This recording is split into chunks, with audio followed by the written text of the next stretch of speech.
Welcome to my channel, Mega Man and Model Kit fans. Today we're going to be taking a look at the big red slashy man himself, Zero. So let's get right into it. Alright, to start out, I'm going to talk about the build time and general experience. Kotobukiya has been using under gates for a while now, and they're using them spectacularly on these model kits. It helps with the build time.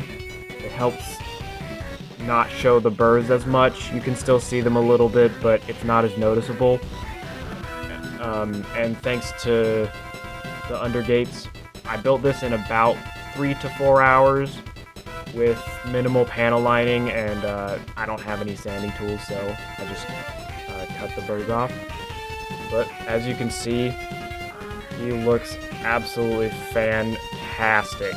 This is definitely Zero, alright. And the color separation on this is amazing. I love the color of red they chose. The face sculpt is amazing. The gem boobies are great. The hands look amazing. Some people say they look way too big, but I highly disagree. And I know some people are probably wondering what's going on with the hair. Well, if you look at it from the back, I'd say it looks pretty good. The reason for them having to make the inside hollow like that is because if they didn't, it would be enormously heavy. He would just topple over instantly if you didn't have a stand. And then next we're going to talk about articulation. Let me just take him off the stand real quick, and then we will look at all these amazing joints right here.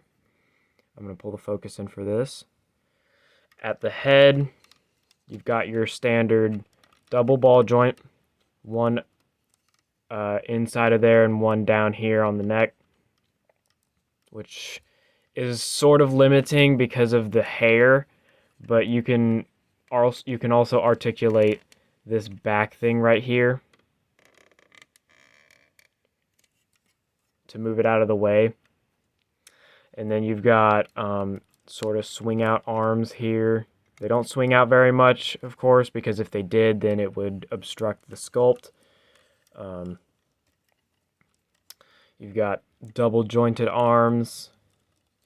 And then surprisingly, his handcuffs here, not handcuffs, but like wrist guards, are fully like turnable. And then you've got your standard ball joint hands, a pretty good ab crunch, I'd say, way better than X, honestly, because there's this under area that allows for a lot more motion. Then you've got your drop down legs with the peg in there that allows for rotation right here. The drop down is so that the leg can go up further. And then you've got your double jointed knees for some cool jumping action. A slightly annoying, I don't know what to call it, foot joint. Sometimes it'll fall off when you're trying to move it around a bunch, but other times it'll be, completely fine. And then he actually stands up by himself pretty well. Some other reviewers have said that he has trouble standing because the boots are way too big, but that actually happens if you don't put on this inside piece on right, because it looks symmetrical, but it actually isn't. And another trick is you can like pull the feet downwards a little bit and then move them, which allows you to do stuff like that.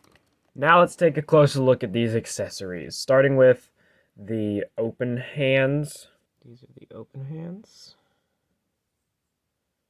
And these are the saber holding / thumbs up hands. The gap on this one is not very noticeable at all. I like that.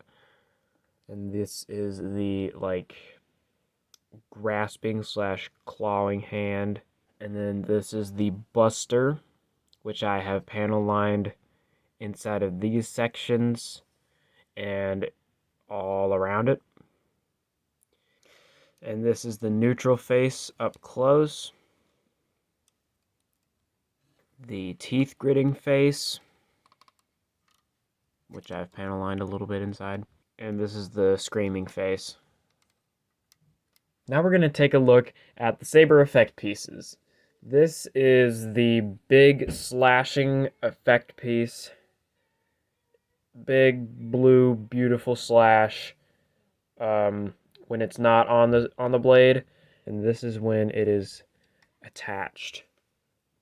And it's absolutely massive. I guarantee you I'm going to accidentally show part of my setup. Yep, I am. But look at how huge this thing is. It makes for some insanely dynamic action poses, and it's just absolutely awesome. And then we're going to take a look at the other saber effect pieces. This is the slightly in motion blade, and this is the standard blade, which is actually the one from X6. You can tell by the roundedness of it. It does also come with a pointy tipped one. It's literally just this, but with a pointy tip, so I won't show it. Zoro Man stands at about 5.5 inches, which is what all of their Mega Man model kits stand at. This is him next to the Mega Man 11 model kit, which they don't scale very well together, but I think if you put them in an action pose together on a shelf, they'll look just fine. This is him next to X, which obviously they scale incredibly well together. Next to a standard Marvel Legends. And next to a high-grade Gunpla. And that was my review for the 1/12 scale Mega Man X Zero model kit by Kotobukiya. This model kit looks absolutely fantastic.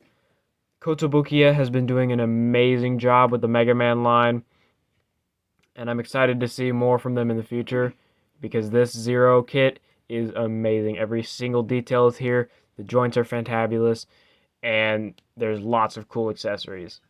So with that, thank you for watching, and let's roll the photos.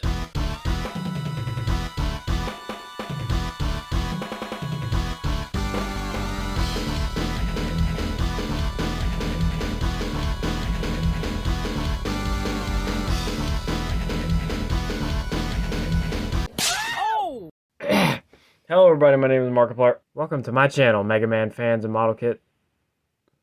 I love it when model kits watch my video. Slightly annoying. I don't really. And now we're gonna take a now we're gonna take a look at the bubble in my throat.